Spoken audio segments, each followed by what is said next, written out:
Beast of Reincarnation is the sort of game that front loads its difficulty. So, when you're first starting out, you have limited tools, and you might have a pretty tough time, especially against enemies where it's very easy to get mobbed, overwhelmed, be unable to dodge away, and just die. So, I'm going to go over 10 tips, tricks, and mistakes to avoid that should help make the early game a lot easier, get you to the point where you're a downright overpowered killing machine. Let's get right into it. Starting with tip number 1. Keep your golems know where the good stuff is, because there are a lot of map markers in Beast of Reincarnation. So many that I very quickly got marker fatigue and kind of stopped checking a lot of stuff, because if Ku's telling me every 5 seconds, hey, look, hey, listen, this thing over here, I'm going to be like, okay, yes, I know, and then ignore it and go back to killing enemies. But if you speak to keeper golems, one of the options is, I want a weapon. And not all of the golems have this, not every zone has weapons hidden in it. But if they do, and if you select it, you'll know that you'll either get a weapon, which could be an upgrade, or a manual that you use to craft arrows or bolts, both of which are pretty good because they can inflict elemental statuses. More on that later. After you speak to the golem, a blue triangle appears on your map. Highlight it to start tracking, head to the location, go collect your free loot. Now, tip number 2, look up.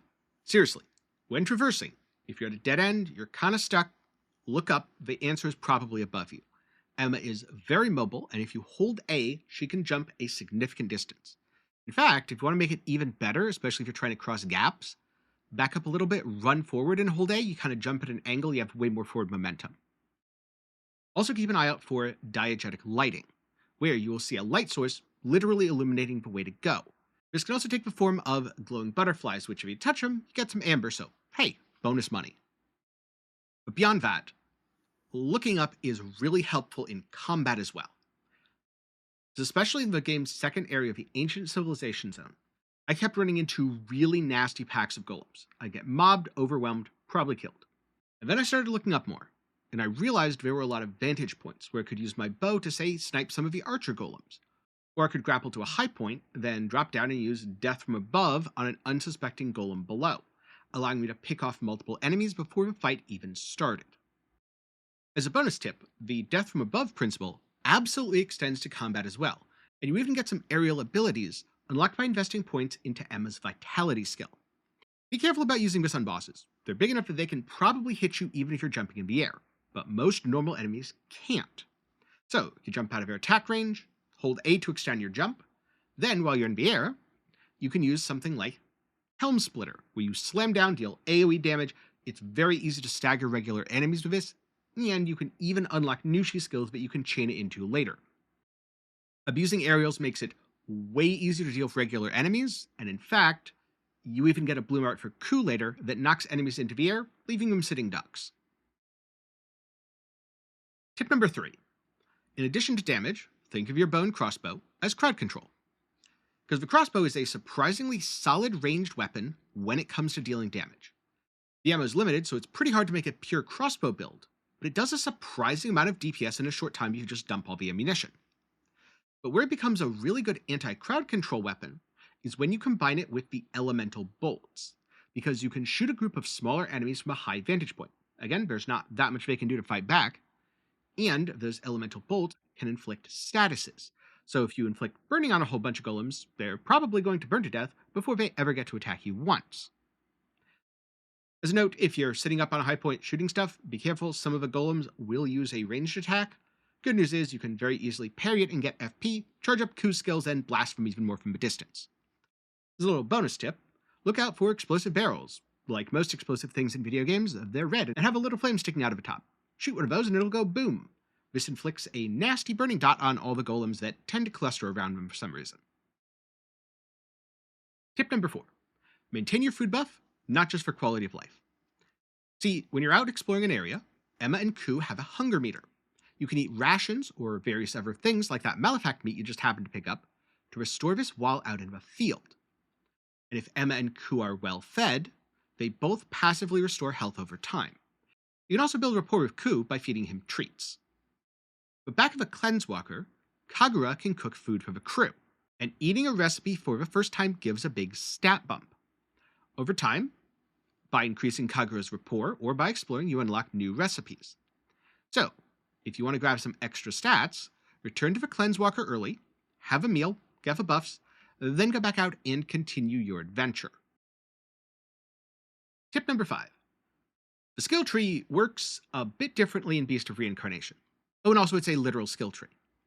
The top part of a tree is dedicated to skills that Emma and Ku learn by defeating bosses and advancing the story. These unlock over time, you can't do anything to unlock them. The bottom part of a tree is split into red, green, and blue, and these are tied to Emma and Ku's stats. Red is tied to strength, green is tied to vitality, and blue is tied to fluorescence.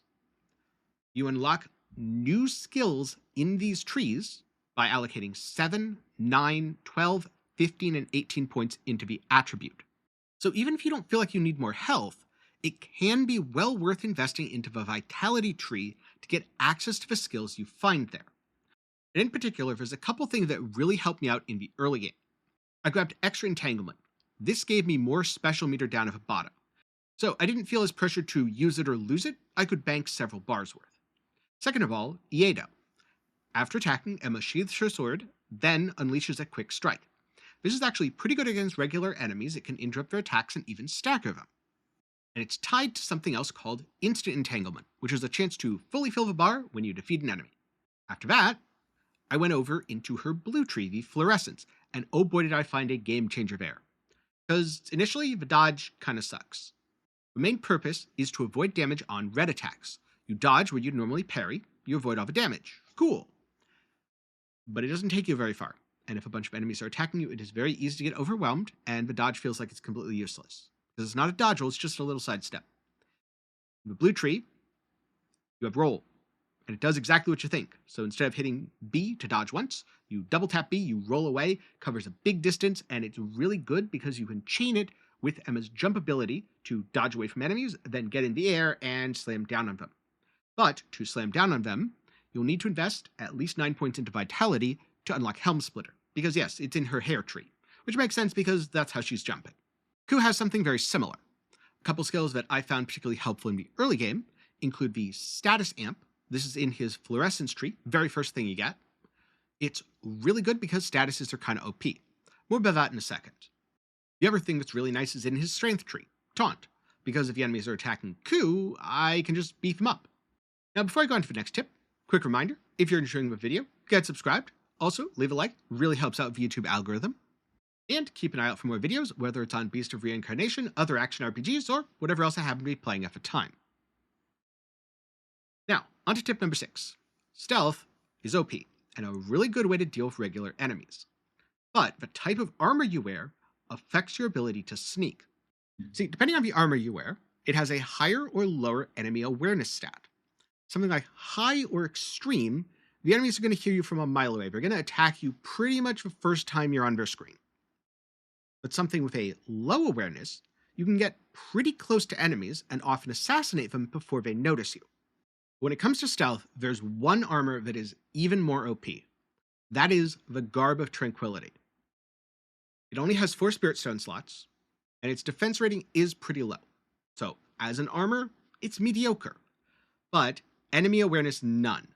This allows you to do a ridiculous amount of sneaking. Seriously. There's so many times where I just walked into a group of enemies, had my Garb of Tranquility on, enemies couldn't notice me, I went in, stabbed one, walked over, stabbed another, took out the entire group before they even saw me. Is this necessary? Strictly no, but it does make exploring and clearing zones a whole lot easier, so I did it quite a bit. But what do you do if you have to engage in direct combat? Well, that's where tip number 7 comes in. Use Nushi Skills, because these are high power moves that consume Emma's entanglement gauge to do massive damage, and they can be chained. My favorite is the Kiku series. That's activated with right bumper, XX. At least that's the Xbox layout. On PlayStation, it's R1, R1, and whatever the PlayStation equivalent of X is. I'm sorry, I don't know. Now, this is unlocked in the 3rd zone, so it'll take you a little bit to get. Before that, there's a 4 attack variant and a neutral attack variant. But it does massive damage. Seriously, it takes off like 25% to even half of the boss's health bar in a single attack cycle. And many bosses have downtime in their attack patterns. Alternatively, if you have a whole bunch of gauge, You also might be able to use some of Ku's skills to create an opening by staggering or inflicting a status on the boss. More about that in a moment. Nushi skills and blade arts are a huge part of your damage. Before I was using them, some of the fights felt like they dragged on. After I started using them, I melted stuff. So, if you've been playing the game a little bit, you feel like, hey, why is this taking so long? Probably because you're not using your Nushi skills. Now, tip number 8, don't mod all of Ku's bloom arts. Bloom arts are essentially Ku's equivalent to Nushi skills, and they cost FP to use. You build FP by parrying enemies, so it's a fairly limited resource, especially if you're beating on enemies and they keep dying, so you can't parry them. Now, mods allow you to add additional effects. Something like Perennial Bloom means when the skill hits an enemy, it heals Emma a bit. If you hit the Quick Time event, it also heals Emma, so double healing. Another one, Status Effect Amp, causes any status on the enemy to be amplified when the affected skill hits the enemy. This is really good. But adding a mod increases the FP cost of the bloom art. So if a mod isn't doing anything for you, don't add it just because you unlocked it. All you're doing is increasing your skill costs for no gain. Tip number 9, statuses are overpowered, especially bind. When you approach a new boss, the first thing you should do, look top left to see what its weakness is. Most of these weaknesses are going to be elemental, so fire, electricity, poison, that kind of thing. Sometimes it'll be weird stuff, like destruction or slow. Sadly, you don't get as many OP options on the destruction or slow weak bosses, but since most of them are weak to elemental stuff, you can inflict those statuses.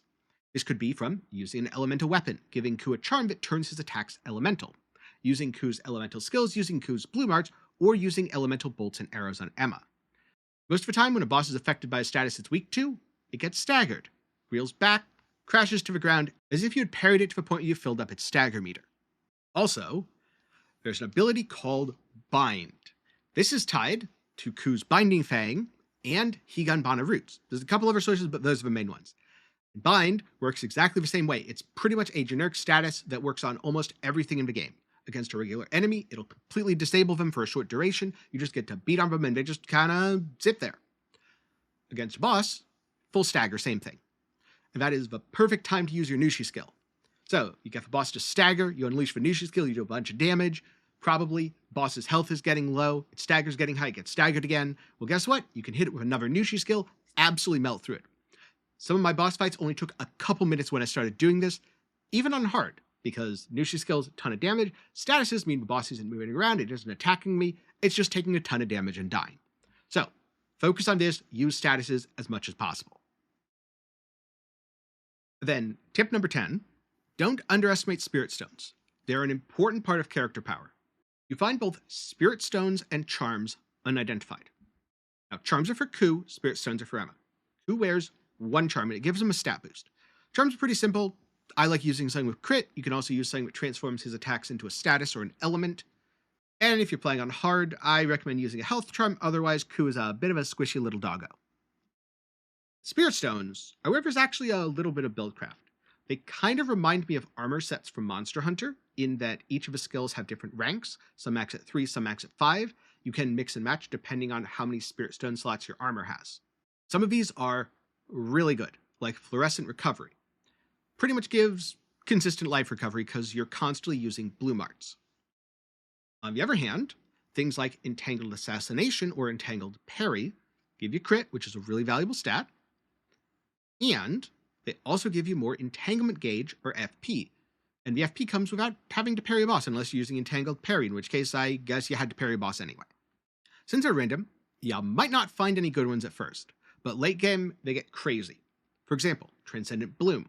This massively boosts the damage of Ku's bloom arts if you use them at full FP. So then, you build him up to full FP and you just nuke something.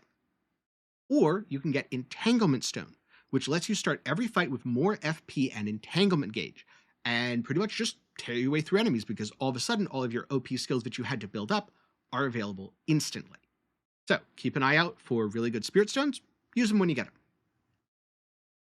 I do have one more bonus tip here regarding an even more powerful version of Spirit Stones. That said, I am going to be showing and talking about a late game zone. So if you consider that a spoiler, feel free to jump ahead. if you want to know how to get some OP stuff, keep watching. Because there's an even stronger version of a Spirit Stone called a Blighted Spirit Stone. And these are obtained in the crater zone of the Wastelands. There's this large crater, I know, crater in the crater zone, who would have thought, towards the center of a map. And if you jump up here and across and down and in, this weird spooky bear thing will attack you. It's basically a copy of a boss. It has some pretty wacky telegraphs. Half the time its attacks just go through me. Half the time I swear I parried or dodged and it hit me anyway. Every time you kill it, you will get a bunch of EXP, so this is a really good way to power level if you're feeling underleveled. Gives a good amount of skill points, and it drops a Blighted Spirit Stone. Blighted Spirit Stones have more stats than regular ones, and they give a maximum ranks of a special skill. So, normally, ranks go up to 3 or 5, and the best Spirit Stones give 3.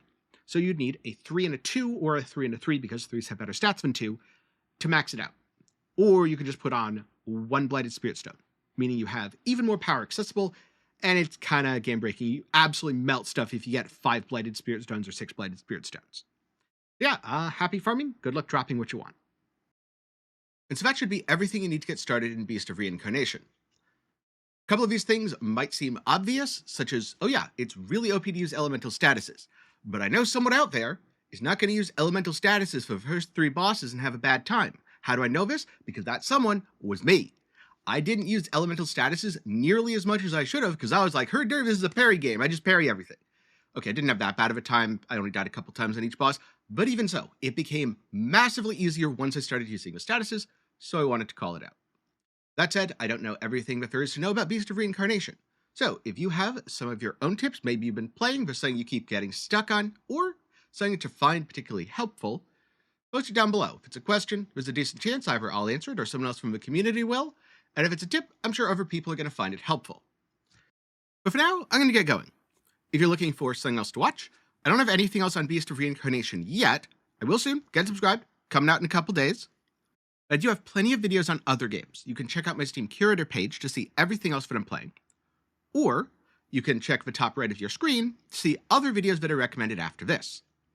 But for now, thank you very much for watching to the end. I'm glad you've enjoyed. Good luck, and I'll see you in the next one.